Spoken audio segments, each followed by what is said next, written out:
பேதுரு எழுதின முதலாவது நிருபம் அதனுடைய 5வது அதிகாரத்தையும் அதனுடைய 5வது அதிகாரத்திலே 8வது வசனத்தையும் 9வது வசனத்தையும் நான் உங்களுக்காக வாசிக்கிறேன். 1 பேதுரு 5வது அதிகாரம் 8, 9. தயவு செய்து வேத வசனங்களை வேதாகமத்தை துறந்து வைத்து வாசிங்கள். என்னோடு கூட நோட்ஸ் எடுக்கிற விரும்புகிறவர்கள் உங்கள் பேனாவில் ஒரு டைரியில் அதை நோட்ஸ் எடுக்கும்படியாய் உங்களை அன்போடு கூட அழைக்கிறேன். 1 பேதுரு 5வது அதிகாரம் 8வது வசனம் 9வது வசனம். தெளிந்த புத்தி உள்ளவர்களாய் இருங்கள், விழித்திருங்கள், ஏனெனில் உங்கள் எதிராளாகிய பிசாசானவன் கர்ச்சிக்கிற சிங்கம் போல எவனை விழுங்கலாமோ என்று வகை தேடி சுற்றித் திரிகிறான். விசுவாசத்திலே உறுதியாயிருந்து அவனுக்கு எதிர்த்து நில்லுங்கள். உலகத்திலுள்ள உங்கள் சகோதரரிடத்திலே அப்படிப்பட்ட பாடுகள் நிறைவேறி இருக்கிறது என்று அறிந்திருக்கிறீர்களே. அல்லேலூயா. கர்த்தருக்கு ஸ்தோத்திரம் உண்டாகட்டும். ஒரு முக்கியமான தேவ செய்தி. கர்த்தருக்கு ஸ்தோத்திரம். இந்த செய்தியை வேதத்தின் உள் அடக்கை கொண்டு ஒரு நாளில் பேசி முடித்துவிட முடியாது. கர்த்தருக்கு ஸ்தோத்திரம். என்னுடைய ஆவிக்குரிய அனுபவத்தின்படி இதை பல நாட்களாக உங்களுக்கு பிரசங்கம் பண்ணுவேனானால் அது உங்களுடைய வாழ்க்கையிலும் ஆசீர்வாதமாய் இருக்கும் என்று கர்த்தருக்குள்ளே விசுவாசிக்கிறேன். ஆனாலும் இன்றைக்கு ஒரு சில காரியங்களை மாத்திரம் உங்களோடு கூட பேசும்படியாய் வாஞ்சிக்கிறேன். ஏனென்றால் பேதுரு சபைக்கு எழுதும்போது அந்த 8வது வசனத்தின் தொடக்கத்திலே தெளிந்த புத்தி உள்ளவர்களாய் இருங்கள், விழித்திருங்கள், இந்த 2 காரியங்களை சொல்லி ஏன் நாம் தெளிந்த புத்தி உள்ளவர்களாய் இருக்கணுமாம், விழித்திருக்கணுமாம். கர்ச்சிக்கிற சிங்கம் போல நமக்கு எதிராளியான பிசாசானவன் எவனை விழுங்கலாம் என்று வகை தேடி சுற்றி திரிகிறான். அல்லேலூயா. கர்த்தருக்கு ஸ்தோத்திரம். நமக்கு எதிராளி யாரு? உங்களுக்கு எல்லாருக்கும் தெரியும். நமக்கு எதிராளி சாத்தான். கர்த்தருக்கு ஸ்தோத்திரம். தள்ளப்பட்ட தூதன் அவன் லூசிபர், அவனுடைய ஆவிகளும் நமக்கு எதிராளி.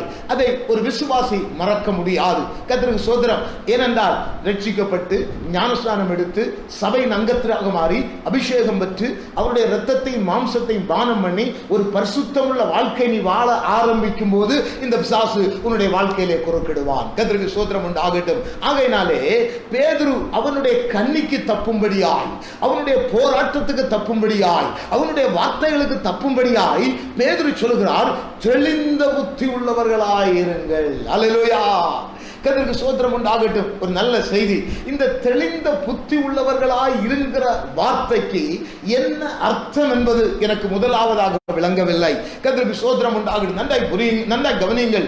அதுவும் ஆண்டவருடைய வருகையை எதிர்நோக்கி காத்திருக்கிற இந்த கடைசி நாட்களிலே, அது மாத்திரமல்ல, இன்றைக்கு இந்த லாக்டவுனிலே ஒவ்வொருவரும் வீடுகளிலிருந்து வெளியிலே வந்து விடாதபடி வீடுகளுக்குள்ளே அமர்ந்திருக்கிற இந்த நேரத்திலே நீங்களும் நானும் தெளிந்த புத்தி உள்ளவர்களாய் இருக்க வேண்டும் என்பதை ஆண்டவர் தெளிவாக இன்றைக்கு ஆவியானவர் சபையோடு கூட பேசிக் கொண்டிருக்கிறார். கர்த்தருக்கு ஸ்தோத்திரம் உண்டாகட்டும். இந்த தெளிந்த புத்தி என்றால் என்ன என்று நான் ஆண்டவருடைய சமூகத்தை நோக்கி பார்த்தபோது, ஆண்டவரே, பவுலும் சொல்லுகிறார், பவுலும் சபையின் மூப்பர் தெளிந்த புத்தி உள்ளவர்களாய் இருக்க வேண்டும் என்று சொல்லுகிறார்.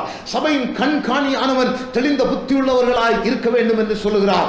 மனைவியானவள் தெளிந்த புத்தி உள்ளவர்களாய் இருக்க வேண்டும் என்று சொல்லி பவுலும் அநேக இடங்களிலே தெளிந்த புத்தி உள்ளவர்களாய் இருங்கள் என்று தீமோத்தேயுவுக்கு எழுதும் போது, தீத்துவுக்கு எழுதும் போது பல இடங்களில் இந்த காரியங்களை எழுதி வைத்திருக்கிறார். ஆகையினாலே கொஞ்சம் ஆழமாக இந்த தெளிந்த புத்தி என்றால் என்ன, நாங்கள் எப்படி தெளிந்த புத்தி உள்ளவர்களாய் இருக்க வேண்டும் என்பதை, நாங்கள் ஆண்டவரே எப்படி வாழ வேண்டும் என்பதை அறிந்து கொள்ளும் பொருட்டாக கர்த்தருக்கு ஸ்தோத்திரம் உண்டாகட்டும். நான் வேதத்தை ஆராய ஆரம்பித்த போது, கர்த்தருடைய பாதத்திலே காத்திருந்த போது ஆண்டவர் ஒரு வசனத்தை காட்டி தந்தார். அந்த வசனத்தை வைத்துத்தான் உங்களோடு கூட பேசும்படியாக ஆசைப்படுகிறேன். கர்த்தருக்கு ஸ்தோத்திரம்.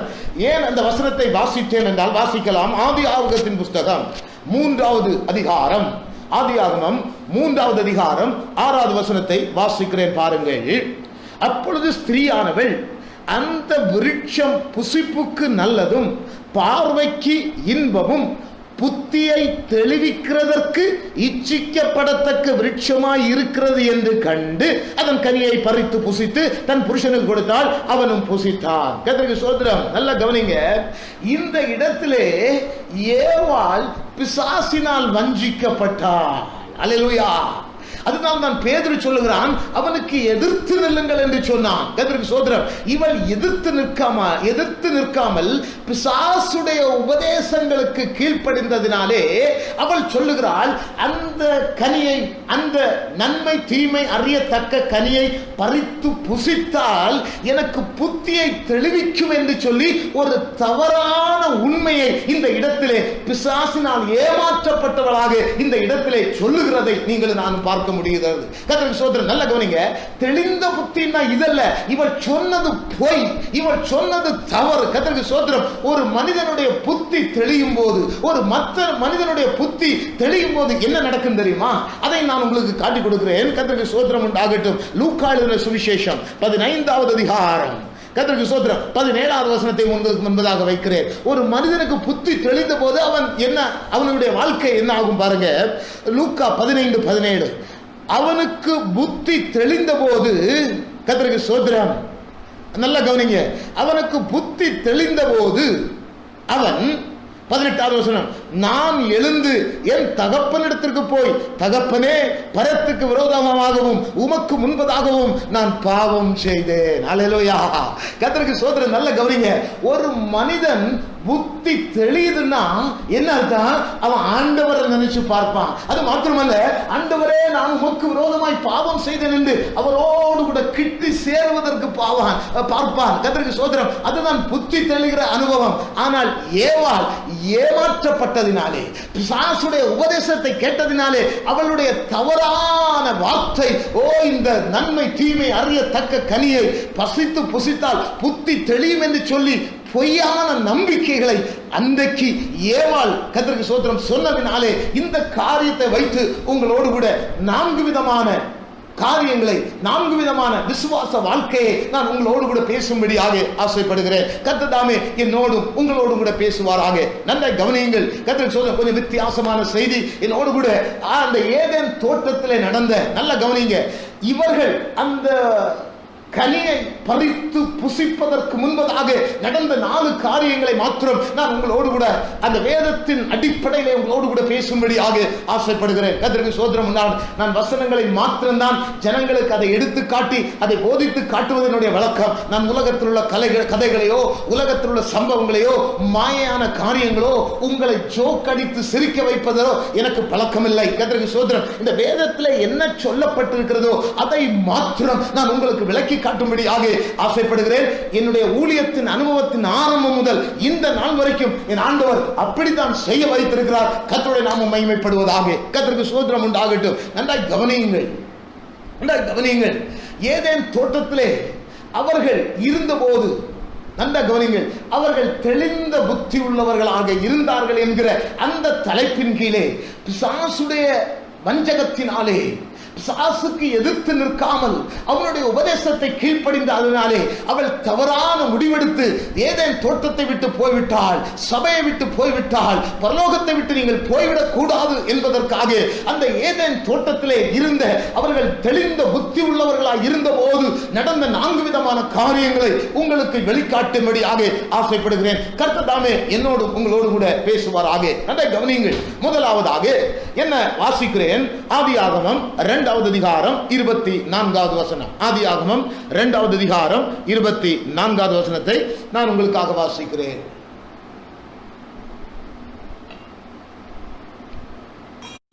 இதன் நிமித்தம் புருஷன் தன் தகப்பனையும் தன் தாயையும் விட்டு தன் மனைவியோடு இசைந்திருப்பான், அவர்கள் ஒரே மாம்சமாயிருப்பார்கள். கர்த்தருக்கு ஸ்தோத்திரம் உண்டாகட்டும். நல்ல கவனிங்க. ஆண்டவர் கர்த்தருக்கு ஸ்தோத்திரம் சில வசனங்களை மாத்திரம் உங்களோடு கூட பேசும்படியாக ஆசைப்படுகிறேன். இதன் நிமித்தம் புருஷன் தன் தகப்பனையும் தன் தாயையும் விட்டு தன் மனைவியோட இசைந்திருப்பான், அவர்கள் ஒரே மாம்சமாய் இருப்பார்கள். அல்லேலூயா. கர்த்தருக்கு ஸ்தோத்திரம் உண்டாகட்டும். இதிலிருந்து நான் கண்டுகொண்ட சில உண்மைகளை உங்களோடு கூட பேசும்படியாக ஆசைப்படுகிறேன். கர்த்தருக்கு ஸ்தோத்திரம். நன்றாக கவனியுங்கள்.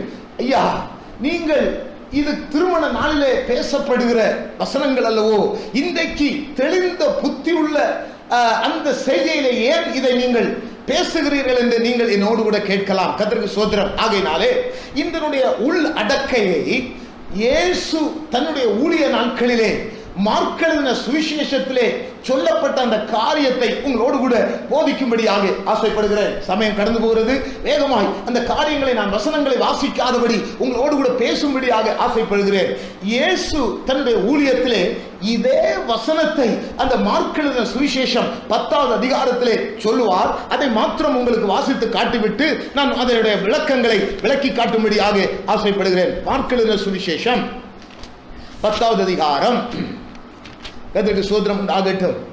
7வது வசனத்தையும் 8வது வசனத்தையும் வாசிக்கிறேன். இதன் நிமித்தம் புருஷனானவன் தன் தகப்பனையும் தாயையும் விட்டு தன் மனைவியோட இசைந்திருப்பான், அவர்கள் இருவரும் ஒரே மாம்சமாய் இருப்பார்கள். இவ்விதமாய் அவர்கள் இருவராய் இராமல் ஒரே மாம்சமாய் இருக்கிறார்கள். 9வது வசனம், ஆகையால் தேவன் இணைத்ததை மனுஷன் பிரிக்காதிருக்க கடவன் என்றார். தேவன் இணைத்ததை மனுஷன் பிரிக்காதிருக்க கடவன் என்றார். கர்த்தர் நல்லவர், கர்த்தருக்கு ஸ்தோத்திரம் உண்டாகும். நன்றாய் கவனியுங்கள். இயேசு ஆதியாகமத்தில் என்ன வசனத்தை எழுதி வைத்திருக்கிறாரோ அதே தான் மார்க் எழுதின சுவிசேஷத்திலே எழுதி வைத்திருக்கிறார். அல்லேலூயா, கர்த்தருக்கு ஸ்தோத்திரம். ஆனால் அதோடு கூட இயேசு விட்டுவிடவில்லை, 9வது வசனத்தையும் கூட எழுதி வைத்திருக்கிறார். என்ன எழுதி வைத்திருக்கிறார்? தேவன் இணைத்ததை மனிதன் பிரிக்காதிருப்பானாக.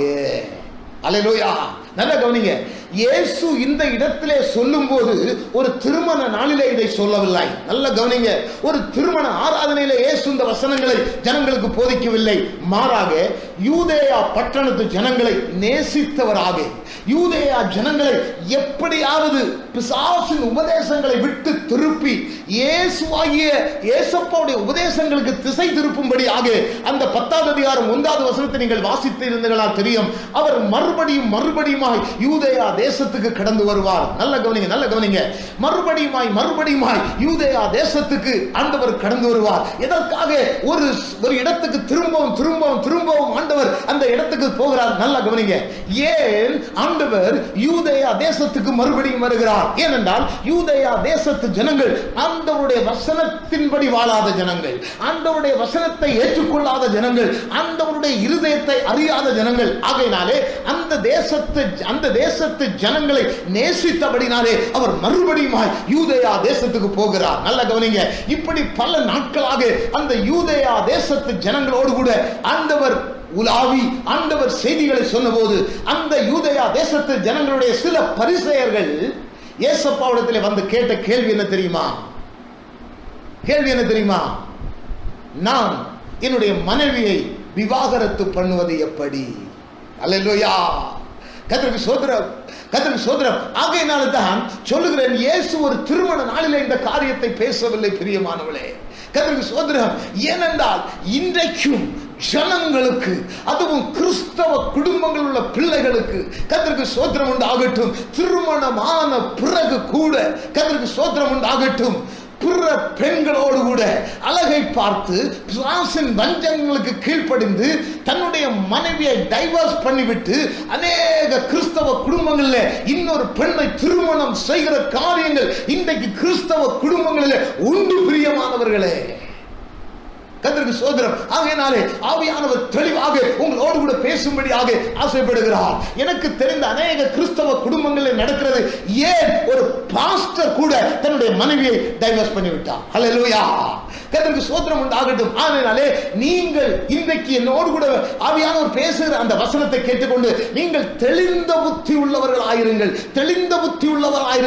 அவர்களுக்கு என்ன அந்த பரிசேயர்களுக்கு என்ன? இந்த வேதத்திலிருந்து ஒரு வசனத்தை தனக்கு ஏற்றதாக எடுத்துக்கொள்ள வேண்டும். அதுதான் முக்கியம். அதற்கு வேற பெண்ணுக்கு உள்ள தொடர்பு, வேற பெண்களோடு கூட ஐக்கியம், வேற பெண்களோடு கூட காரியங்கள். கர்த்தருக்கு ஸ்தோத்திரம். 2 மனைவியுடைய புருஷனோடு கூட வாழ்க்கை. அவர்களுக்கு எப்படியாவது அந்த பாவத்தை மறைப்பதற்காக இந்த வேதத்திலிருந்து ஒரு வசனத்தை நான் எடுத்துக்கொள்ள வேண்டும் என்பதை சுட்டிக்காட்டும்படியாக ஆண்டவர் அவர்களை பார்த்து கேட்பார், மோசே உங்களிடத்தில் என்ன சொல்லுகிறார்? அப்ப அந்த பரிசேயர்கள் சொல்லுவார்கள், நல்ல கவனிங்க. மோசே சொல்லுவார், கர்த்தருக்கு ஸ்தோத்திரம், அவர்கள் ஒருவேளை உங்களுக்கு 2வது மனைவி தேவைனால் மூத்த மனைவியை தலாக் தலாக் தலாக் என்று சொல்லி அவைகளை விவாகரத்து பண்ணிவிட்டு நீ இன்னொரு மனைவியை தேடிக்கொள்ளலாம் என்று சொல்லி மோசே எழுதப்பட்ட வசனத்தை இந்த வேதாகமத்திலிருந்து இயேசுவிடத்துல சொல்றார். ஹல்லேலூயா, கர்த்தருக்கு ஸ்தோத்திரம். இயேசுவிடத்திலே சொல்றாங்க பாருங்க. கர்த்தருக்கு ஸ்தோத்திரம். நல்ல கவனிங்க, நல்ல கவனிங்க. அப்ப இயேசு சொல்றாரு, இப்போ மோசே சொல்றதை கீழ்ப்படியணுமா, இயேசு சொல்றதை கீழ்ப்படியணுமா? இன்றைக்கு சபை, இன்றைக்கு ஊழியக்காரர்கள், இன்றைக்கு விசுவாசிகள், இன்றைக்கு உலக ஜனங்கள் நல்ல கவனிங்க. இயேசு சொல்றதை கீழ்ப்படியணுமா, மோசே சொல்றதை கீழ்ப்படியணுமா? கர்த்தருக்கு ஸ்தோத்திரம். நீங்கள் தெளிந்த புத்தி உள்ளவர்களாய் இருப்பீர்கள் என்றால் இயேசு சொல்லுகிறதை கீழ்ப்படுவீர்கள். அல்லேலூயா, கர்த்தருக்கு ஸ்தோத்திரம். இயேசு சொல்லுகிறார், உங்களுடைய இருதயத்தின் கடினத்தின் நிமித்தம் மோசே உங்களுக்கு அப்படி ஒரு பிரமாணத்தை எடுத்து வைத்தார், இப்பொழுது நான் உங்களுக்கு சொல்லுகிறேன் என்று இயேசு நம்மை பார்த்து சொல்லுகிறார். அல்லேலூயா, அதுதான் ஐயா, அதுதான் ஐயா நீங்கள் நானும் ஆராதிக்கிற நம்முடைய ஆண்டவராகிய இயேசு. இயேசு நம்மை பார்த்து சொல்லுகிறார், ஆதியிலே, கர்த்தருக்கு ஸ்தோத்திரம், ஏதேன் தோட்டத்திலே அந்த நடந்த அந்த உண்மையான தத்துவத்தை, அந்த உண்மையான சாட்சியை, அந்த உண்மையான உடன்படிக்கையை இன்றைக்கும் ஆண்டவர் அநேக திருமண ஆராதனைகளிலே அநேக டைவர்ஸ் பண்ணுவதற்கு முன்னதாக இந்த வசனத்தை எடுத்து போதிக்கிறார்கள். ஆனாலும் பிசாசின் உபதேசங்களுக்கு செவி கொடுத்தவர்கள் ஆக ஏவாளை போல ஏதேன் தோட்டத்தை விட்டு வெளியே, சபையை விட்டு வெளியே, கர்த்தருக்கு ஸ்தோத்திரம், ஆண்டவருடைய பரலோக ராஜ்யத்தை விட்டு வெளியே அநேக குடும்பங்கள் இன்றைக்கு பரிதவிக்கப்பட்ட சூழ்நிலையிலே நின்று கொண்டிருக்கிறதை நான் அறிகிறேன். அல்லேலூயா, தெளிந்த புத்தி உள்ளவர்களாயிருங்கள், தெளிந்த புத்தி உள்ளவர்களாயிருங்கள், தெளிந்த புத்தி உள்ளவர்களாயிருங்கள். கர்த்தருக்கு ஸ்தோத்திரம். இயேசு சொல்லுகிறார், கர்த்தருக்கு ஸ்தோத்திரம், அந்த பழைய ஏற்பாட்டின் ஆதியாகமத்தில் நடந்த சம்பவத்தை சுட்டிக்காட்டி விட்டு சொல்லுகிறார், தேவன் இணைத்ததை மனுஷன் பிரிக்காதிருக்க கடவன். அல்லேலூயா, அல்லேலூயா, கர்த்தருக்கு ஸ்தோத்திரம் உண்டாகட்டும். நன்றாய் கவனிங்கள், நன்றாய் கவனிங்கள். மனிதன் பிரிக்க நினைக்க கூடாது, பறிக்க நினைக்க கூடாது. ஏன் தெரியுமா? ஏன் இதை சொல்லுகிறேன் என்றால், இந்த சம்பவம் முடிந்து கிட்டத்தட்ட ஒரு 6-7 மணி நேரம் கேப்புக்கு பின்னாடி சாயங்காலமான வேளையிலே சீசர்கள் இயேசுவை தேடி வருவார்கள். அந்த 12 சீசர்கள் தேடி வருவார்கள். ஐயோ மோசே இப்படி 2 பெண்டாட்டி வச்சிருக்க, பர்மிஷன் கொடுத்திருக்கானே, இதனுடைய ரகசியம் என்ன, இதனுடைய வார்த்தை என்ன என்று சொல்லி இயேசுவிட்ட அந்த சீசர்களை கேட்பார்கள். பாருங்க, அந்த சீசர்கள் சொல்ல வசனத்தை நான் உங்களுக்கு வாசித்து காட்டுகிறேன். 11வது வசனத்தையும் 12வது வசனத்தையும் வாசிக்கலாம். அப்பொழுது இயேசு, எவனாகிலும் தன் மனைவியை தள்ளிவிட்டு வேறொருத்தியை விவாகம் பண்ணினால் அவன் அவளுக்கு விரோதமாய் விபச்சாரம் செய்கிறவனாய் இருப்பான். மனைவியும் தன் புருஷனை தள்ளிவிட்டு வேறொருவரை விவாகம் பண்ணினால் விபச்சாரம் செய்கிறவளாய் இருப்பாள் என்றார். அல்லேலூயா, கர்த்தருக்கு ஸ்தோத்திரம். இயேசு என்ன சொல்றார்? இயேசு என்ன சொல்றாரு? கர்த்தருக்கு ஸ்தோத்திரம்.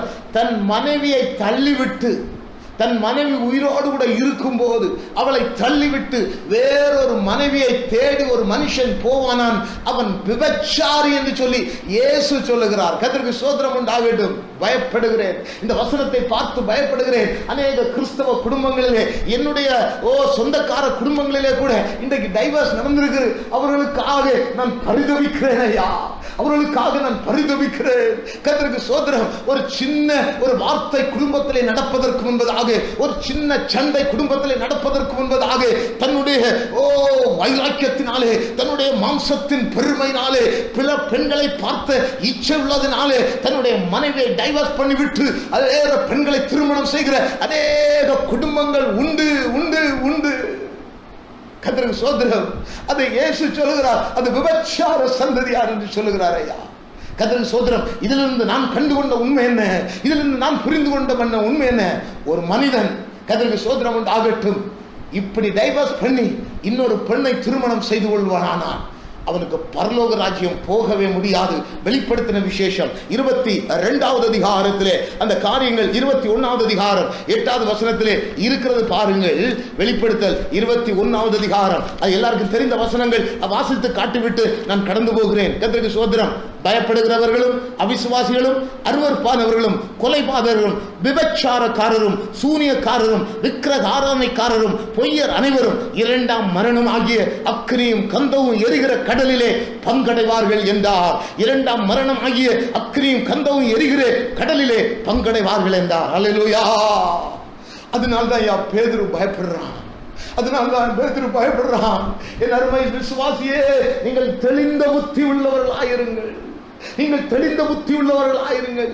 பிசாசின் வஞ்சகமான தந்திரங்களுக்கு, பிசாசின் வஞ்சகமான உபதேசங்களுக்கு நீங்கள் தப்பி ஓடுங்கள் என்று சொல்லுகிறார். அல்லேலூயா. கர்த்தருக்கு ஸ்தோத்திரம் உண்டாகட்டும், கர்த்தருக்கு ஸ்தோத்திரம் உண்டாகட்டும். எத்தனை பேருக்கு புரிகிறது? எத்தனை பேருக்கு புரிகிறது? நான் எப்படி பாட வேண்டும் தெரியுமா? மனைவி கனிதரும் திராட்சை செடி, பிள்ளைகள் ஒலிவ கன்றுகள் போல். மனைவி கனிதரும் திராட்சை செடி, பிள்ளைகள் ஒலிவ கன்றுகள் போல். இல்லத்தில் மகிழ்ந்து வாழ்வார்கள், இடைவிடாமல் ஜெபிப்பார்கள். இல்லத்தில் மகிழ்ந்து வாழ்வார்கள், இடைவிடாமல் ஜெபிப்பார்கள். கர்த்தரை நம்பினோர் பேறு பெற்றோர், சீயோன் மலை போல் உறுதியுடன் அசையாமல்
தெளிந்த புத்தி உள்ளவர்கள் இந்த பாடலை அடிக்கடி தன்னுடைய குடும்பத்திலே இரவு நேரத்திலே பாடி கர்த்தருடைய நாமத்தை மகிமைப்படுத்துவார்கள். அல்லேலூயா. தெளிந்த புத்தி உள்ளவர்களுக்கு தெரியா, எருசலேம் நகரம் மலைகளாலே எப்படி சூழ்ந்து இருக்கிறது போல என்னையும் என்னுடைய மனைவியையும் என்னுடைய பிள்ளைகளையும் சுற்றி எப்போதும் கர்த்தருடைய பாதுகாவல் இருந்து கொண்டே இருக்கும். அல்லேலூயா. அதுதான் தெளிந்த புத்தி உள்ளவருடைய விசுவாசம். கர்த்தருக்கு ஸ்தோத்திரம். தெளிந்த புத்தி உள்ளவர்கள் கர்த்தருக்கு ஸ்தோத்திரம். எந்த அழகான பெண்ணை பார்த்தாலும், எந்த இச்சையின் காரியங்கள் வந்தாலும், எந்த உலகத்தின் பிசாசின் நய வஞ்சனங்கள் தந்தாலும், வசனத்தின் மூலமாக கர்த்தருக்கு ஸ்தோத்திரம், கர்த்தருடைய அபிஷேகத்தின் மூலமாக அந்த பிசாசை எதிர்த்து நின்று அவனுடைய தலையை நசுக்கி ஒரு வெற்றி உள்ள வாழ்க்கை, ஒரு பரிசுத்த ஜீவியம் இந்த உலகத்திலே செய்து ஆண்டவர் வருகைக்காக ஆயத்தமாய் காத்திருப்பார்கள். அவர்கள் தான் தெளிந்த புத்தி உள்ளவர்கள். அல்லேலூயா. கர்த்தருக்கு ஸ்தோத்திரம், கர்த்தருக்கு ஸ்தோத்திரம். எல்லாரும் உங்களுடைய வீடுகளில் இருந்து கரங்களை உயர்த்தி கர்த்தரை மகிமைப்படுத்தலாமா? அல்லேலூயா, அல்லேலூயா. அவர்களுக்கு கோடை காலம் வந்த பயம் இல்லையா? அவர்களுக்கு வறட்சி வந்தாலும் பயம் இல்லை. ஏனென்றால் அவருடைய இருதயம் வானத்தை பூமியை உண்டாக்குற கர்த்தரை நம்பி திருடனாயிருக்கும். அல்லேலூயா. கர்த்தருக்கு ஸ்தோத்திரம். அதுதான் கிறிஸ்தவ குடும்பம், அதுதான் இயேசுவின் குடும்பம், அதுதான் ஆண்டவர் எதிர்பார்க்கிற காரியம். கர்த்தருக்கு ஸ்தோத்திரம். வருவான் சிந்தனையில, ஏவாளை வஞ்சித்தது மாதிரி வருவான். கர்த்தருக்கு ஸ்தோத்திரம். பார்வைக்கே இன்பமா இருக்குன்னு. அல்லேலூயா. பார்வைக்கே இன்பம். அல்லேலூயா. ஏமாத்திருவான், ஏமாத்திருவான், ஏமாத்திருவான். தெளிந்த புத்தி உள்ளவர்களாயிருங்கள். இந்த கடைசி நாட்களிலே ஆண்டவர் உன்னோடு கூட பேசுகிறார். தெளிந்த புத்தி உள்ளவர்களாயிருங்கள், தெளிந்த புத்தி உள்ளவர்களாயிருங்கள். கர்த்தருக்கு ஸ்தோத்திரம். கர்த்ததாமே இது திருமணமானவர்களுக்கு மாத்திரமல்ல, வாலிப பிள்ளைகளுக்கும் கூட, வாலிப பிள்ளைகளுக்கும் கூட பிசாசின் வலையில விழுந்துடாத, பிசாசின் வலையில விழுந்துடாதீங்க, பிசாசின் வலையில விழுந்துடாதீங்க. அவன் ப்ரப்போஸ் பண்ணத்தான் செய்வான். கர்த்தருக்கு ஸ்தோத்திரம் உண்டாகட்டும். ஓ கர்த்தருக்கு ஸ்தோத்திரம். அது சாத்தானுடைய தந்திரம். கர்த்தருக்கு ஸ்தோத்திரம். புரிந்து கொள்ளுங்கள், புரிந்து கொள்ளுங்கள். தயவு செய்து அண்டர்ஸ்டாண்ட் பண்ணுங்க. தயவு செய்து அவருடைய வலையில மாட்டிக்கிடாதீங்க. கர்த்தருக்கு ஸ்தோத்திரம். இப்பொழுது அது உனக்கு ஏதனை போல இருக்கலாம், ஆனால் பின் நாட்களிலே அது ஒரு வனாந்திரத்தை போல மாறிவிடும். பிரியமானவர்களே, நாளை தினத்தை குறித்து ஆண்டவர் உன்னோடு கூட எச்சரித்து பேசுகிறார். அல்லேலூயா. கர்த்தருக்கு கர்த்தர் உங்களை ஆசீர்வதிப்பாராக. முதலாவது பாயிண்ட், தெளிந்த புத்தி உள்ளவர்களாய் இருக்க வேண்டும். இரண்டாவதாக கர்த்தருக்கு ஸ்தோத்திரம். அதே ஆதியாகமத்தின் புஸ்தகம் வாருங்கள். கர்த்தருக்கு ஸ்தோத்திரம். ஆதியாகமத்தின் புஸ்தகம் 2வது அதிகாரம் 25வது வசனம். நான் வாசித்த வசனத்துக்கு அடுத்த வசனம். கர்த்தருக்கு ஸ்தோத்திரம். ஆதாமும் அவன் மனைவியுமாகிய இருவர், ஆதாமும் அவன் மனைவியுமாகிய இருவரும் நிர்வாணிகளாய் இருந்தும் வெட்கப்படாதிருந்தார்கள். நிர்வாணிகளாய் இருந்தும் வெட்கப்படாதிருந்தார்கள். அல்லேலூயா. கர்த்தருக்கு ஸ்தோத்திரம், கர்த்தருக்கு ஸ்தோத்திரம். நன்றாய் கவனியுங்கள், நன்றாய் கவனியுங்கள். இதிலிருந்து நான் கண்டுகொண்ட உண்மை என்ன, இதிலிருந்து நான் கண்டுகொண்ட சத்தியம் என்ன? நன்றாய் கவனியுங்கள். உங்களிடத்தில் ஒரு கேள்வி கேட்கிறேன். யார் நிர்வாணிகளாய் இருந்தும் வெட்கப்படாமல் இருப்பார்கள்? யார் நிர்வாணிகளாய் இருந்தும் வெட்கப்படாமல் இருப்பார்கள்? நீங்களே சொல்லுங்க, நீங்களே சொல்லுங்க. கர்த்தருக்கு ஸ்தோத்திரம்.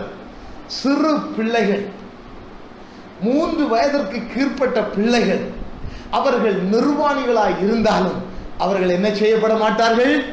வெட்கப்பட மாட்டார்கள். அல்லேலூயா. கர்த்தருக்கு ஸ்தோத்திரம். இதிலிருந்து நான் கண்டுகொண்ட உண்மை என்ன? உங்களுக்கு போதிக்கிற போதகனாகிய நான் கண்டுகொண்ட உண்மை என்ன? ஒரு மனிதனுக்கு தெளிந்த புத்தி உள்ளவனாய் இருப்பானால் சிறு பிள்ளையின் அனுபவத்துக்கு அவன் கடந்து வருவான். அல்லேலூயா. கர்த்தருக்கு ஸ்தோத்திரம் உண்டாகும். நல்லா கவனிங்க. சிறு பிள்ளைகளுக்கு சண்டைன்னா என்னன்னு தெரியாது, சிறு பிள்ளைகளுக்கு கோபம்னா என்னன்னு தெரியாது, சிறு பிள்ளைகளுக்கு கர்த்தருக்கு ஸ்தோத்திரம் பட்சபாதம் என்னன்னு தெரியாது, சிறு குழந்தைகளுக்கு கர்த்தருக்கு ஸ்தோத்திரம் எவன் பெரியவன் எவன் தாழ்ந்தவன் அவனுக்கு தெரியாது, சிறு பிள்ளைகளுக்கு கசப்புனா என்னன்னு தெரியாது, சிறு பிள்ளைகளுக்கு வைராக்கியம்னா என்னன்னு தெரியாது, சிறு பிள்ளைகளுக்கு கள்ளம் கபடு என்று சொன்னா என்னன்னு தெரியாதையா. கர்த்தருக்கு ஸ்தோத்திரம். ரட்சிக்கப்பட்டு ஞானஸ்நானம் எடுத்து அபிஷேகம் பெற்று சபை அங்கத்தினர் மாறி ஆண்டவருடைய ரத்தத்தை மாம்சத்தை பானம் பண்ணுகிற உனக்கு இந்த சிறு பிள்ளையின் அனுபவத்துக்கு நீ வர வேண்டும் என்பதை, இந்த தெளிந்த புத்தி உனக்குள்ள இருக்க வேண்டும் என்பதை ஆவியானவர் உன்னோடு கூட பேசிக் கொண்டிருக்கிறார். கர்த்தருக்கு ஸ்தோத்திரம் உண்டாகட்டும். நன்றாய் கவனியுங்கள். அதே மார்க் எழுதின சுவிசேஷத்துக்கு 10வது அதிகாரத்துக்கே வர்றாங்க. அதே மார்க் எழுதின சுவிசேஷம் 10வது அதிகாரத்தை வருகிற இயேசு மூலமா தான் இதனுடைய உண்மைகளை நீங்களும் நானும் கண்டுகொள்ள வேண்டும். அல்லேலூயா. கர்த்தருக்கு ஸ்தோத்திரம். நல்லா கவனிங்க. அதே மார்க் எழுதின சுவிசேஷம் 10வது அதிகாரத்திலே அந்த இதை குறித்து சொன்ன காரியங்களை தொடர்ந்து நாம் தியானிக்கும்படியாக மார்க் எழுதின சுவிசேஷம் 10வது அதிகாரம் 13வது வசனம் பாருங்கள். அப்பொழுது சிறு பிள்ளைகளை அவர் தொடும்படிக்கு அவர்களை அவரிடத்திலே கொண்டு வந்தார்கள். கொண்டு வந்தவர்களை சீசர்கள் அதட்டினார்கள். இயேசு அதை கண்டு விசனமடைந்து சிறு பிள்ளைகள் என்னிடத்திற்கு வருகிற இடம் கொடுங்கள், அவர்களை தடை பண்ணாதிருங்கள், பரலோக ராஜ்யம் யாருடையது? பரலோக ராஜ்யம் யாருடையது? அப்படிப்பட்டவர்கள் உடையது. கர்த்தருக்கு ஸ்தோத்திரம். எவனாகலும், இப்ப எனக்கும் உங்களுக்கும் எவனாகலும் சிறு பிள்ளையை போல தேவனுடைய ராஜ்யத்தை ஏற்றுக்கொள்ளாவிட்டால் அவன் அதில் பிரவேசிப்பது இல்லை என்று மெய்யாகவே உங்களுக்கு சொல்லுகிறேன் என்று சொல்லி அந்த பிள்ளைகளை அணைத்துக் கொண்டு அவர்கள் மேல் கைகளை வைத்து அவர்களை ஆசீர்வதித்தார். அல்லேலூயா, அல்லேலூயா. கர்த்தருக்கு ஸ்தோத்திரம், கர்த்தருக்கு ஸ்தோத்திரம். நல்லா கவனிங்க, நல்லா கவனிங்க. சிறு பிள்ளையின் அனுபவத்துக்கு வரணும். சிறு பிள்ளையின் அனுபவத்துக்கு நீங்களும் நானும் வந்துதான் ஆகணும். கர்த்தருக்கு ஸ்தோத்திரம். அப்ப சிறு பிள்ளைகளிலிருந்து நீங்களும் நானும் சில பாடங்களை கற்றுக்கொள்ள வேண்டும். அல்லேலூயா. இந்த வேதாகமம் நமக்கு நிறைய ஓமைகளாக சில காரியங்களை சுட்டி காட்டிருக்கிறது. கர்த்தருக்கு உதாரணமாக நீதிமான் பனையை போல செழிப்பான். கர்த்தருக்கு ஸ்தோத்திரம். அப்படின்னா என்ன அர்த்தம்? பனை என்ன வனாந்திரமாயிருந்தாலும் சரி, என்ன வெயில் அடிச்சாலும் சரி, எத்தனை வருஷம் மழை இல்லாமல் இருந்தாலும் சரி, அந்த பனை என்ன செய்யும்? அது மேலோங்கி வளர்ந்து கொண்டே இருக்கும். அல்லேலூயா. அப்ப நீதிமான் பனையை போல செழிப்பான். கர்த்தருக்கு ஸ்தோத்திரம். சூலமித்தியால் மணவாட்டி சபையை பார்த்து இயேசு மணவாளனாகி இயேசு சொல்லுவார், என் உத்தமியே, என் புறாவே.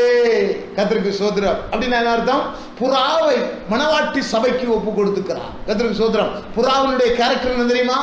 ஒரு ஆண் புறா அதனுடைய வாழ்நாள் காலத்திலே ஒரே ஒரு பெண் புறாவை மட்டும்தான் வைத்திருக்கும். வேறு பெண் புறாவை தேடி போகாது. அதனாலதான் மணவாட்டி சபையை பார்த்தாண்டு, என் உத்தமியே, என் புறாவே.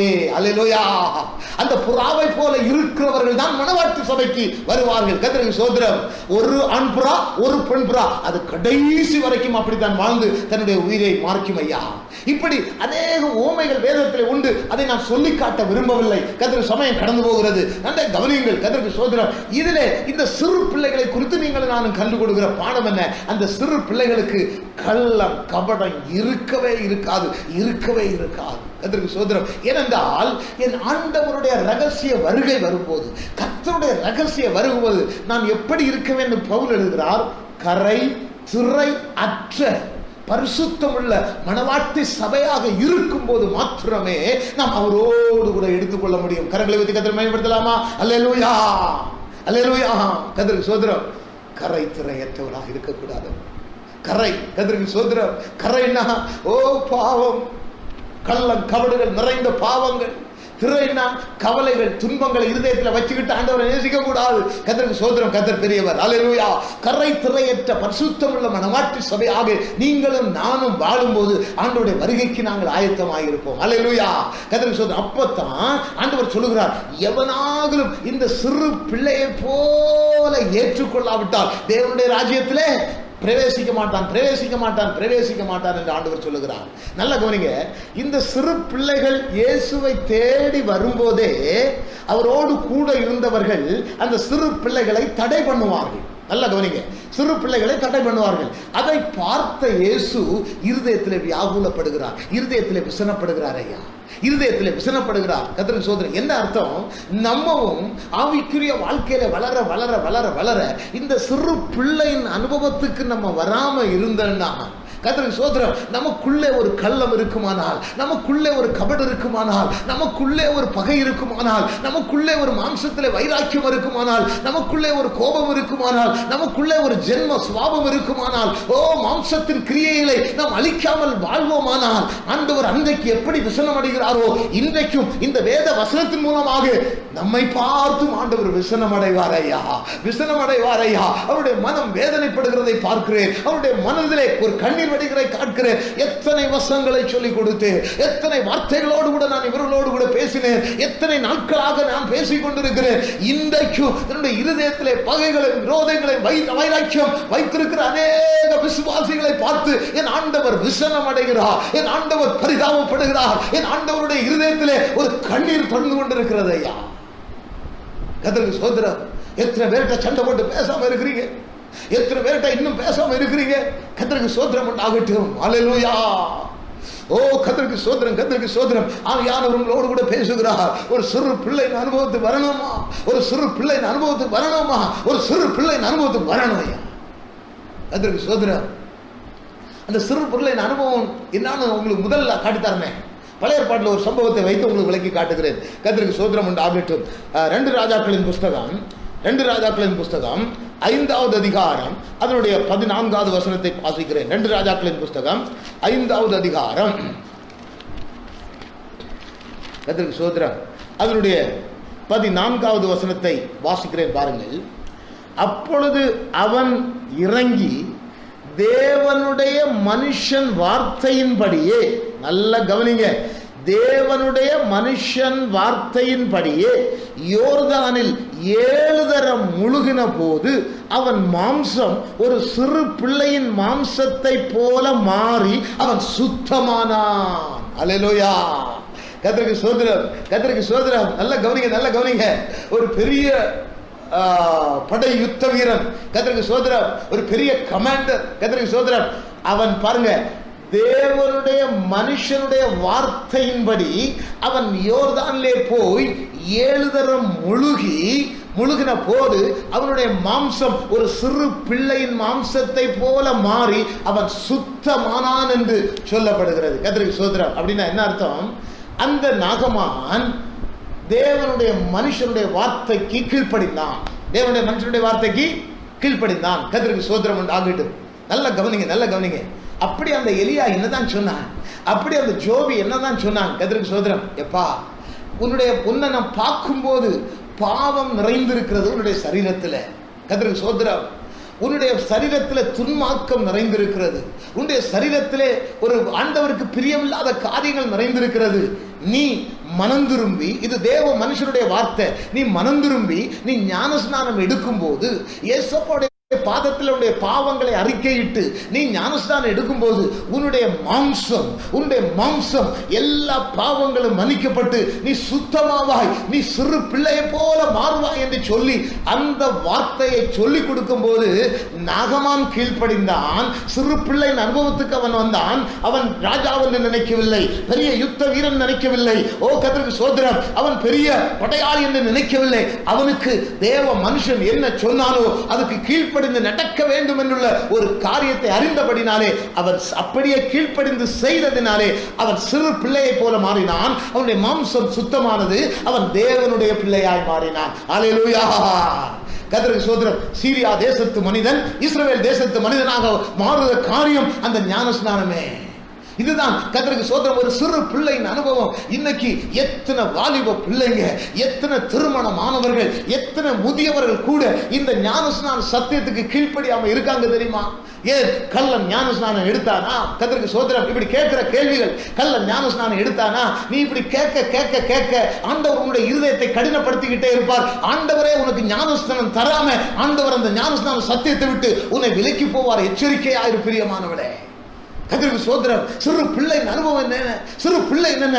தேவ மனுஷன் சொல்லுகிற வார்த்தைக்கு கீழ்ப்படுகிறதா சிறு பிள்ளையின் அனுபவம்.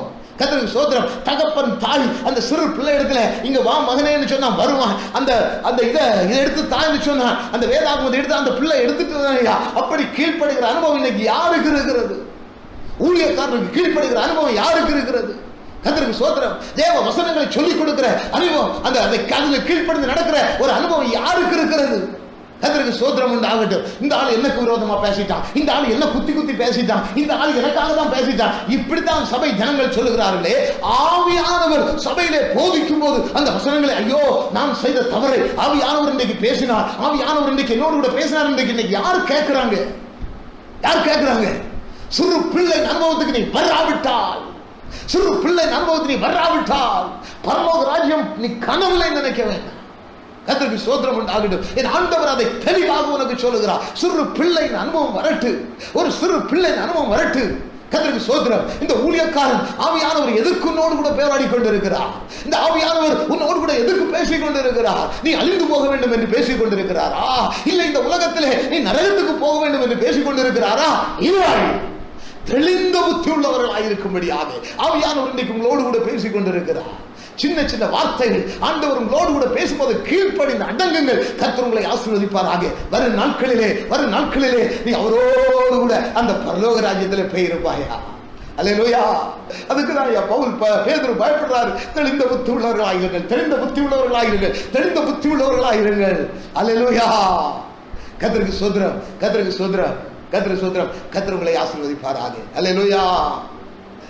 அதான் சின்னஞ்சிறு வயதில் என்னை குறித்து விட்டார், தூரம் போயினும் கண்டு கொண்டார். சின்னம் சிறு வயதில் என்னை குறித்து விட்டார், தூரம் போயினும் கண்டு கொண்டார். தமது ஜீவனை எனக்கும் அளித்து ஜீவன் பெற்று கொள்ள உரைத்தார். தமது ஜீவனை எனக்கும் அளித்து ஜீவன் பெற்று கொள்ள உரைத்தார். நெந்தவே பரமா நெந்தவே இருமாவெரும். எல்லாம் சேர்ந்து பாடலாமா?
சமூகத்தில் நீ ஆடி பாடணுமா?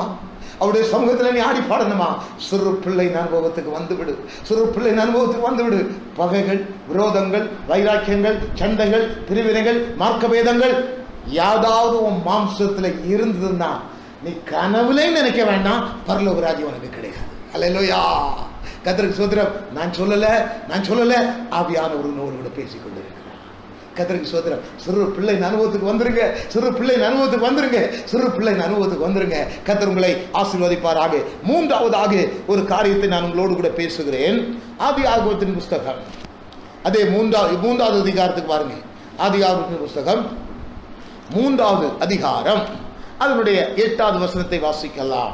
3வது அதிகாரம் 8வது வசனத்தை வாசிக்கலாம். கர்த்தருக்கு ஸ்தோத்திரம். பகலில் குளிர்ச்சியான வேளையிலே தோட்டத்தில் உலாவுகிற தேவனாகிய கர்த்தருடைய சத்தத்தை அவர்கள் கேட்டார்கள். அல்லேலூயா. கர்த்தருக்கு ஸ்தோத்திரம். பகலிலே குளிர்ச்சியான வேளையில் தோட்டத்தில் உலாவுகிற தேவனாகிய கர்த்தருடைய சத்தத்தை அவர்கள் கேட்டார்கள். கர்த்தருக்கு ஸ்தோத்திரம். இப்ப ஆண்டவருக்கு ஆசை. 3வது காரியம், தெளிந்த புத்தி உள்ளவர்களாக இருக்கணும். இதுவும் நீங்கள் எதிர்பார்க்கிறது மாதிரி இருக்காது. அது வித்தியாசமான வசனங்கள் ஆண்டவர் காட்டி கொடுத்திருக்கிறார். நல்லா கவனிங்க. கர்த்தருக்கு ஸ்தோத்திரம். தெளிந்த புத்தி உள்ளவர்களாக இருக்கிறதுல இதுல நாம் என்ன கண்டுபிடிக்க வேண்டும்? இப்ப ஆண்டவருடைய ஆசை என்னையா? அன்றைக்கு ஆதாம் ஏவாளை அந்த ஏதேன் தோட்டத்திலே உருவாக்கி படைத்துவிட்டு அவர்களை ஒரே மாம்சமாக மாற்றி ஆண்டவர்கள் அவர்கள் மத்தியிலே உலாவி வர வேண்டும் என்று ஆசைப்படுகிறார். அல்லேலூயா. ஆண்டவருக்கு ஆசை அதுதான். கர்த்தருக்கு ஸ்தோத்திரம். நல்ல கவனிங்க. இப்ப நான் என்னுடைய மனைவி இருக்கிறோம். கர்த்தருக்கு எனக்கு 2 பிள்ளைகள் இருக்கிறார்கள். கர்த்தருக்கு ஸ்தோத்திரம். என்னைக்காவது இந்த 2 பிள்ளைகளை விட்டு பிரிந்து நாங்கள் வாழ வேண்டும் என்று நாங்கள் ஆசைப்படுவோமா? அல்லேலூயா. நினைச்சு பார்ப்போம். கர்த்தருக்கு அப்படி ஒரு நாள் ஆசை, பிள்ளைகளை போது எங்களோடு கூட இருக்கணும்னு தான் நாங்க ஆசைப்படுறது. கர்த்தருக்கு ஸ்தோத்திரம் உண்டாகட்டும். அல்லேலூயா. அதே போல நம்மை உருவாக்கிய, நம்மை பெற்றெடுத்த, நமக்காக ஜீவனை கொடுத்த ஏசப்பா என்ன சொல்லுகிறார்? நம்முடைய மத்தியில உலாவி வர விரும்புகிற ஒரு நல்ல ஆண்டவர் ஐயா. அல்லேலூயா. அதை மோசே மூலமாக எழுதப்பட்ட வசனத்தை காட்டி கொடுக்கிறேன், வாசிக்கலாம். கர்த்தருக்கு ஸ்தோத்திரம். லேவியராகமம் 26வது அதிகாரத்திலே அந்த வசனம் எழுதப்பட்டிருக்கிறது. லேவியராகமம் 26வது அதிகாரம் 11வது வசனத்தை 12வது வசனத்தை வாசிக்கலாம். 11வது வசனம் 12வது. உங்கள் நடுவில் என் வாசஸ்தலத்தை ஸ்தாபிப்பேன், என் ஆத்துமா உங்களை அரோசிப்பதில்லை, நான் உங்கள் நடுவிலே உலாவி உங்கள் தேவனாயிருப்பேன், நீங்கள் என் ஜனமாயிருப்பீர்கள். அல்லேலூயா. கர்த்தருக்கு ஸ்தோத்திரம். ஆண்டவர் அந்த இழந்து போன அந்த சந்தோஷத்தை, ஏதேன் தோட்டத்தில் இழந்து போன அந்த சந்தோஷத்தை நினைச்சு பாருங்க, திரும்பவுமாய் இஸ்ரவேல் ஜனங்கள் மத்தியிலே ஆண்டவர் ஆசைப்படுகிறார், ஆண்டவர் விரும்புகிறார். யா பிள்ளைகளே, இஸ்ரவேல் ஜனங்களே, உங்கள் நடுவிலே என் வாசஸ்தலத்தை ஸ்தாபிப்பேன், என் ஆத்துமா உங்களை ஆலோசிப்பதில்லை, நான் உங்கள் நடுவிலே உலாவி உங்கள் அப்பாவாயிருப்பேன், உங்கள் தெய்வமாயிருப்பேன், உங்கள் தகப்பனாயிருப்பேன், நீங்கள் என் ஜனமாயிருப்பார்கள். ஆண்டவருக்கு ஆசை பாருங்க ஐயா, ஆண்டவருக்கு ஆசை பாருங்க ஐயா. கர்த்தருக்கு ஸ்தோத்திரம். நல்ல கவனிங்க, இந்த ஆசையை நீங்களும் நானும் நிறைவேற்றணும்னா, அல்லேலூயா, நல்ல கவனிங்க, ஆண்டவருடைய இந்த ஆசையை நிறைவேற்றணும்னா புதிய ஏற்பாட்டில் வரணும், புதிய ஏற்பாட்டுக்கு வரணும். அப்பதான் அதனுடைய உள் நடக்கைகள் உங்களுக்கு புரியும். கர்த்தருக்கு ஸ்தோத்திரம் உண்டாகட்டும். புதிய ஏற்பாட்டிலே கர்த்தருக்கு ஸ்தோத்திரம் உண்டாகட்டும். என்ன ஆண்டவர் எதிர்பார்க்கிறார்? 2 கொரிந்தியர், பவுல் கொரிந்தியருக்கு எழுதின 2வது நிருபம். அப்பதான் அதுலதான் அதனுடைய உண்மை எழுதியிருக்கிறது பாருங்க. கொரிந்தியருக்கு எழுதின 2வது நிருபம், அதனுடைய 6வது அதிகாரம். கர்த்தருக்கு ஸ்தோத்திரம் உண்டாகட்டும். அதனுடைய 16, 17, 18 ஆகிய 3 வசனங்களை நான் வாசிக்கிறேன். கர்த்தருக்கு ஸ்தோத்திரம். தேவனுடைய ஆலயத்துக்கும் விக்கிரகங்களுக்கும் சம்பந்தம் ஏது? நான் அவர்களுக்குள்ளே வாசம் பண்ணி அவர்களுக்குள்ளே உலாவி அவர்கள் தேவனாய் இருப்பேன், அவர்கள் என் ஜனங்களாய் இருப்பார்கள் என்று தேவன் சொன்னபடி, நல்ல கவனிங்க, தேவன் சொன்னபடி நீங்கள் ஜீவனுள்ள தேவனுடைய ஆலயமாய் இருக்கிறீர்கள். ஆனபடியினால் நீங்கள் அவர்கள் நடுவிலிருந்து புறப்பட்டு பிரிந்து போய் அசுத்தமானதை தொடாதிருங்கள் என்று கர்த்தர் சொல்லுகிறார். அல்லேலூயா. கர்த்தருக்கு ஸ்தோத்திரம். அவர்கள் நடுவிலிருந்து புறப்பட்டு பிரிந்து போய் அசுத்தமானதை தொடாதிருந்தல் என்று கர்த்தர் சொல்லுகிறார். அப்பொழுது நான் உங்களை ஏற்றுக்கொண்டு உங்களுக்கு பிதாவாயிருப்பேன், நீங்கள் எனக்கு குமாரரும் குமாரத்திகளுமாய் இருப்பீர்கள் என்று சர்வ வல்லமை உள்ள கர்த்தர் சொல்லுகிறார். அல்லேலூயா. இதுதான் வேத வசனம். இப்போ ஆண்டவர் நம்முடைய மத்தியிலே வாசஸ்தலத்தை ஸ்தாபித்து நம்முடைய குடும்பங்களிலே அவர் உலாவி வரணும்னா நீங்கள் அவர்கள் நடுவிலிருந்து பிரிந்து போக வேண்டும் என்று ஆண்டவர் எதிர்பார்க்கிறார். நீங்கள் அவர்கள் நடுவிலிருந்து புறப்பட்டு பிரிந்து போய் அசுத்தமானதை தொடாதிருங்கள் என்று கர்த்தர் சொல்லுகிறார். அல்லேலூயா, அல்லேலூயா. கர்த்தருக்கு ஸ்தோத்திரம். என்ன ஆண்டவர் சொல்லுகிறார்? இப்ப வாசிக்க. கர்த்தருக்கு ஸ்தோத்திரம் உண்டாகட்டும். 14வது வசனத்தை வாசிக்கிறேன். அந்நிய நுகத்திலே அவிசுவாசிகளுடன் பிணைக்கப்படுவீர்களாக. அந்நிய நுகத்திலே அவிசுவாசிகளுடன் பிணைக்கப்படாதிருப்பீர்களாக. நீதிக்கும் அநீதிக்கும் சம்பந்தம் ஏது? ஒளிக்கும் இருளுக்கும் சம்பந்தம் ஏது? கிறிஸ்துவுக்கும் பேலியாளுக்கும் இசைவேது? அவிசுவாசிக்கும் விசுவாசிக்கும் பங்கு ஏது? அல்லேலூயா. கர்த்தருக்கு ஸ்தோத்திரம். எவர்கள் நடுவிலிருந்து புறப்பட்டு போனோம்? அவிசுவாசிகளுடைய நடுவிலிருந்து புறப்பட்டு போய் அசுத்தமானதை தொடாதிருங்கள். அல்லேலூயா. இன்னைக்கு கர்த்தருக்கு ஸ்தோத்திரம் உண்டாகட்டும். அநேக விசுவாச குடும்பங்களில் கர்த்தருக்கு ஸ்தோத்திரம், அவிசுவாச குடும்பங்களிலே திருமணம் நடக்கிறதை நான் பார்க்கிறேன். அல்லேலூயா. கர்த்தருக்கு ஸ்தோத்திரம். இன்னைக்கு அநேக குடும்பங்கள்ல விசுவாச வாழ்க்கையை வாழ ஆரம்பித்து பரலோக ராஜ்யத்தை எதிர்பார்த்து நோக்கி வாழ ஆரம்பித்து அநேக குடும்பத்தில் உள்ள பிள்ளைகளுக்கு அவிசுவாசிகளை ஆண்டவரை ஏற்றுக்கொள்ளாதவர்களை, ஆண்டவரை நேசிக்காதவர்களை, கர்த்தருடைய பிள்ளைகள் அல்லாதவர்களை, ஞானஸ்நானம் எடுக்காதவர்களை, கர்த்தரோடு கூட உடன்படிக்கை பண்ணாதவர்களை, பணத்திற்காக, படிப்புக்காக, ஸ்டேட்டஸ்டுக்காக, அந்தஸ்திற்காக, அது எப்படி இருந்தாலும் பரவாயில்ல, அதை நான் கல்யாணம் பண்ணி கொள்ளுகிறேன் என்று சொல்லி இன்றைக்கும் அநேக விசுவாசிகள் அவிசுவாசிகளோடு கூட திருமணம் செய்து கொள்ளுகிற காட்சிகளை நான் இந்த உலகத்திலே பார்க்கிறேன். இது தெளிந்த புத்தியாமா? இது தெளிந்த புத்தியாமா? இது தெளிந்த புத்தியாமா? தெளிந்த புத்தி உள்ளவர்களாய் இருக்க வேண்டும். இந்த கடைசி நாட்களிலே நீங்கள் தெளிந்த புத்தி உள்ளவர்களாய் இருக்க வேண்டும் என்று சொல்ல காரணம் என்ன? விசுவாசிக்கும் அவிசுவாசிக்கும் சம்பந்தமே ஐயா. விக்கிரகங்களுக்கும் தேவனுடைய ஆலயத்துக்கும் சம்பந்தமே அது. கர்த்தருக்கு ஸ்தோத்திரம். கிறிஸ்துவுக்கும் பேரியாளுக்கு இசைவேது. நீங்கள் அவர்கள் நடுவிலிருந்து புறப்பட்டு போய் அசுத்தமானதை தொடாதிருங்கள், அப்பொழுது நான் உங்களை ஏற்றுக்கொண்டு உங்களுக்கு பிதாவாய் இருப்பேன், நீங்கள் எனக்கு குமாரரும் குமாரத்திகளுமாய் இருப்பீர்கள் என்று இயேசு சர்வ வல்லமை உள்ள தேவனாகிய கர்த்தர் சொல்லுகிறார் என்று பவுல் சொல்லுகிறார். ஐயா, கொரிந்து சபைக்கு சொல்லுகிறார்கள். இந்த கொரிந்து சபையில் உள்ள விசுவாசிகள் என்ன செஞ்சாங்க தெரியுமா? இப்படிப்பட்ட காரியங்களை செய்து கொண்டிருந்தாங்க.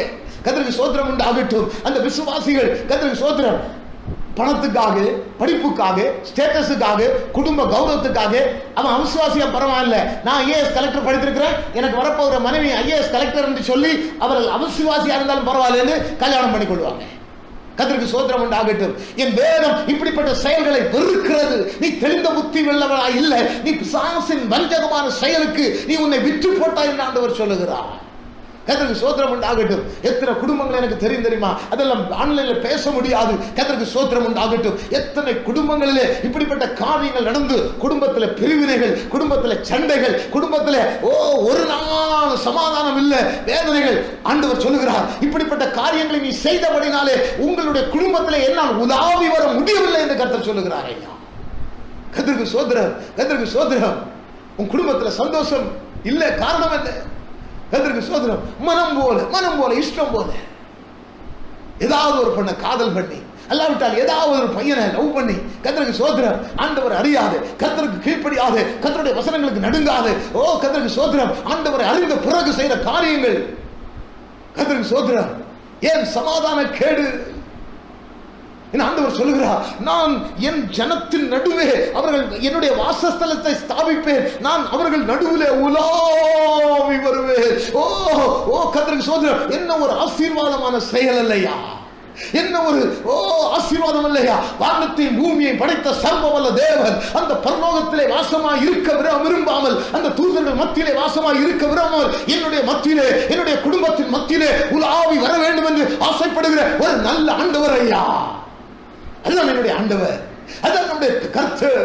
கர்த்தருக்கு ஸ்தோத்திரம். ஆனால் என்ன, அவர்கள் நடுவில் இருந்து பிரிந்து புறப்பட்டு வாருங்கள். கர்த்தருக்கு ஸ்தோத்திரம். அவிசுவாசிகளுடைய ஐக்கியம் ஏது? கர்த்தருக்கு ஸ்தோத்திரம் உண்டாகட்டும். அல்லேலூயா, அல்லேலூயா. கர்த்தருக்கு ஸ்தோத்திரம். ரொம்ப முக்கியமான காரியம் ஐயா. ஏசப்பா எதிர்பார்க்கிற ரொம்ப முக்கியமான காரியம், ரொம்ப முக்கியமான காரியம். கர்த்தருக்கு ஸ்தோத்திரம், கர்த்தருக்கு ஸ்தோத்திரம். அதை குறித்து நான் அதிகமாய் பேசவில்லை. அந்த வசனத்தை உங்களுக்கு நன்றாய் தெரியும். விசுவாசிகளுக்கும் அவிசுவாசிகளுக்கும் பங்கு இருக்கவே கூடாது. விசுவாசிகளுக்கும் அவிசுவாசிகளுக்கும் பங்கு இருக்கவே கூடாது. நான் சொல்லவில்லை, சர்வ வல்லமை உள்ள தேவனாகிய கர்த்தர் சொல்லுகிறார். கர்த்தருக்கு ஸ்தோத்திரம். அப்பொழுது நான் உங்களுக்கு பிதாவாய் இருப்பேன். கர்த்தருக்கு ஸ்தோத்திரம். நீங்களும் எனக்கு குமாரராய் இருப்பீர்கள். இந்த வசனத்தை யாரு பார்க்கிறாங்க? இந்த வசனத்தை யாரு பார்க்கிறா? கர்த்தருக்கு ஸ்தோத்திரம். ஹல்லேலூயா, ஹல்லேலூயா. எனக்கு இயேசுவும் வேண்டாம், எனக்கு இயேசப்பாவுடைய வசனமும் வேண்டாம். ஹல்லேலூயா. கர்த்தர் நல்லவர். கர்த்தருக்கு ஸ்தோத்திரம். நல்லா கவனிங்க, நல்லா கவனிங்க. அவர் நம்முடைய மத்தியிலே உலாவி வாசம் பண்ண வேணும்னா ஒரே ஒரு காரியம்தான், அவிசுவாசிகளுடைய வாழ்க்கையில நமக்கு பங்கு இருக்கக்கூடாது பிரியமானவர்களே. அதனால அவிசுவாசிகளை நான் பகைக்க சொல்லல. கர்த்தருக்கு ஸ்தோத்திரம். என்னுடைய எண்ணம் என்ன, என்னுடைய சிந்தனை என்ன, அந்த அவிசுவாசியை எப்படியாவது விசுவாசி ஆக்க வேண்டும் என்று என்னுடைய ஆசை. கர்த்தருக்கு ஸ்தோத்திரம். கொஞ்சம் கடினமான வேலை, அது கஷ்டமான வேலை. கர்த்தருக்கு ஸ்தோத்திரம். கர்த்தருக்கு ஸ்தோத்திரம் உண்டாகட்டும். ஆனாலும் கர்த்தருடைய கிருபை நமக்கு இருக்குமானால் அந்த அவிசுவாசிகளை விசுவாசிகளாக மாற்ற கற்றுக்கொள்ளுங்கள். கர்த்தர் தாமே உங்களை ஆசீர்வதிப்பாராக. மூன்றாவதாக தெளிந்த புத்தி உள்ளவராக இருக்கிறார் என்ன சொல்லணும்? அவிசுவாசிகளுடைய பங்கு நம்முடைய வாழ்க்கையிலே இருக்கக்கூடாது. நான்காவதாக ஒரு காரியத்தை வாசித்து காட்டிக் கொடுக்கிறேன். அதிகாரம் அதனுடைய 11வது வசனம். ஆதியாகமம் 3வது அதிகாரம் அதனுடைய 11வது வசனத்தை நான் வாசிக்கிறேன். கர்த்தருக்கு ஸ்தோத்திரம். ஆதியாகமம் 3வது அதிகாரம் 11வது வசனம். அப்பொழுது அவர், நீ நிர்வாணி என்று உனக்கு அறிவித்தவன் யார்? புசிக்க வேண்டாம் என்று நான் உனக்கு விலக்கின விருட்சத்தின் கனியை புசித்தாயோ? ஹல்லேலூயா. ஆண்டவர் சொல்லுகிறார், கர்த்தருக்கு ஸ்தோத்திரம், நான் புசிக்க வேண்டாம் என்று உனக்கு விலக்கின கனியை புசித்தாயோ அப்படின்னு என்ன அர்த்தம்? ஆண்டவருடைய சத்தத்துக்கு அவன் கீழ்ப்படியவில்லை. ஆண்டவர் என்ன சொல்லுகிறார்? ஆண்டவர் என்ன எதிர்பார்க்கிறார்? கர்த்தருக்கு ஸ்தோத்திரம். முதலாவதாக, தேவன் இணைத்ததை மனிதன் பிரிக்க கூடாது. இரண்டாவதாக, நாம் எவ்வளவு பெரிய இது இருந்தாலும் சிறு பிள்ளையின் அனுபவத்துக்கு வராம இருந்தால் பரலோக ராஜ்யம் போக முடியாது. மூன்றாவதாக, கர்த்தருக்கு ஸ்தோத்திரம், அவிசுவாசிகளோடு கூட பங்கிருந்தால் கர்த்தர் நம்முடைய மத்தியிலே உலாவி நமக்கு உள்ளே வாசமா இருக்க முடியாது. நான்காவதாக, அவருடைய வார்த்தைக்கு கீழ்ப்படியாவிட்டால், அவருடைய வசனங்களுக்கு கீழ்ப்படியாவிட்டால், ஒரே ஒரு உதாரணத்தை நான் எடுத்து காட்டுகிறேன். ஒரே ஒரு உதாரணத்தை எடுத்து காட்டுகிறேன் பாருங்கள். 1 சாமுவேலின் புஸ்தகம் 15வது அதிகாரம். 1 சாமுவேலின் புஸ்தகம் 15வது அதிகாரம். கர்த்தருக்கு ஸ்தோத்திரம் உண்டாகட்டும். அதனுடைய 22வது வசனத்தை நான் வாசிக்கிறேன். 1 சாமுவேல் 15:22. அதற்கு சாமுவேல், கர்த்தருடைய சத்தத்துக்கு கீழ்ப்படிவதை பார்க்கிலும் சர்வாங்க தகனங்களும் பலிகளும் கர்த்தருக்கு பிரியமாயிருக்குமோ? கர்த்தருக்கு ஸ்தோத்திரம். பலியை பார்க்கிலும் கீழ்ப்படிதலும், ஆட்டுக்கடாக்களின் நினத்தை பார்க்கிலும் செவி கொடுத்தலும் உத்தமம். அல்லேலூயா. கர்த்தருக்கு ஸ்தோத்திரம். இப்ப ஆண்டவர் என்ன எதிர்பார்க்கிறார்? ஆண்டவர் என்ன பார்க்கிறார்? அவர் சொன்ன வசனங்களுக்கு கீழ்ப்படிந்து நடக்க வேண்டும் என்று ஆதாம் ஏவாளுடைய வாழ்க்கையிலும் பார்க்கிறார், சவுலுடைய வாழ்க்கையிலும் பார்க்கிறார், இயேசு பூமியிலே மனுஷனாய் வந்தபோது இயேசப்பாவுடைய வாழ்க்கையிலும் பார்க்கிறார், இன்றைக்கு அவருடைய வசனத்தை போதிக்கிற என்னுடைய வாழ்க்கையிலையும் பார்க்கிறார், இந்த வசனத்தை கேட்கிற உங்களுடைய வாழ்க்கையிலும் கேட்கிறார். அல்லேலூயா. கர்த்தருக்கு இதான் ஆண்டவர் எதிர்பார்க்க. ஆண்டவர் சொன்னா கீழ்ப்படியணும், அவ்வளவுதான். அப்பா சொன்னா பிள்ளை கீழ்ப்படியணும், அவ்வளவுதான். கர்த்தருக்கு ஸ்தோத்திரம். இன்னைக்கு நம்ம பிள்ளைகளே நம்முடைய சொல்ல கீழ்ப்படிய மாட்டேங்கிறாங்க. கர்த்தருக்கு ஸ்தோத்திரம். அல்லேலூயா. கர்த்தருக்கு ஸ்தோத்திரம். ஆண்டவர் எதிர்பார்க்கிறது அதுதான்யா. கர்த்தர் எதிர்பார்க்கிறது தான்யா. கர்த்தருக்கு ஸ்தோத்திரம். என்னுடைய வசனத்துக்கு நடுங்குகிறவனை நான் நோக்கி பார்க்கிறேன். இதுல சாமுவேல் சொல்லுகிறாரு, கர்த்தருக்கு ஸ்தோத்திரம் உண்டாகட்டும், கர்த்தருடைய சத்தத்துக்கு கீழ்ப்படிவதை பார்க்கிலும் சர்வாங்க தகன பலிகளும் கர்த்தருக்கு பிரியமா இருக்குமோ அப்படின்னு. கர்த்தருக்கு சர்வாங்க தகன பலி பிரியம் இல்லை. ஆண்டோடைய சத்தத்துக்கு கீழ்ப்படிவது தான் அவருக்கு பிரியம். அவருக்கு பிரியம். கர்த்தருக்கு ஸ்தோத்திரம். சவுல புறக்கணிச்சாரா? சவுல ராஜாவா இராதபடி புறக்கணிச்சாரா? கர்த்தருக்கு ஸ்தோத்திரம். கர்த்தருடைய சத்தத்துக்கு நாம் கீழ்ப்படியாமல் போனால் நாமும் நம்மையும் ராஜாவா இராதபடி ஒரு நாளிலே ஆண்டவர் புறக்கணிப்பார் ஐயா. கர்த்தருக்கு ஸ்தோத்திரம். கர்த்தருக்கு ஸ்தோத்திரம். கர்த்தருக்கு ஸ்தோத்திரம். பிசாசுக்கு தெரியும் எந்த வசனத்துக்கு நம்ம கீழ்ப்படிய கூடாம இருக்க வைக்கிறதுன்னு அவனுக்கு தெரியும். கர்த்தருக்கு ஸ்தோத்திரம் உண்டாகட்டும். அல்லேலூயா. அல்லேலூயா. கர்த்தருக்கு ஸ்தோத்திரம். அநேக வசனங்களை நான் எடுத்து காட்ட முடியும், அது செப்பரேட் பிரசங்கம். கர்த்தருக்கு ஸ்தோத்திரம். ஒவ்வொருடைய வாழ்க்கையினுடைய அந்தரங்கங்கள் அதிலே வெளியில வரும் பிரியமானவர்களே. ஒவ்வொரு வாழ்க்கையில் உள்ள நட்டை குட்டை பாவனைகள் அதிலே வெளியில வரும் பிரியமானவர்களே. உன்னுடைய அனைத்து காரியங்களும் அந்த வசனங்களில் வரும் பிரியமானவர்களே. நீ கர்த்தருடைய வசனத்துக்கு கீழ்ப்படிவதை பார்க்கலாம், கர்த்தருடைய வார்த்தைக்கு கீழ்ப்படிவதை பார்க்கலாம். சர்வ அங்க தகன பலிகள் கர்த்தருக்கு பிரியமா இருக்காது. உன்னுடைய ஆராதனை வீணாய் போகும், உன்னுடைய அர்ப்பணம் வீணாய் போகும், எல்லாம் வீணாய் போகும் பிரியமானவர்களே. கர்த்தருடைய வசனத்துக்கு கீழ்ப்படிங்க, கர்த்தருடைய வசனத்துக்கு கீழ்ப்படிங்க, கர்த்தருடைய வசனத்துக்கு கீழ்ப்படிங்க.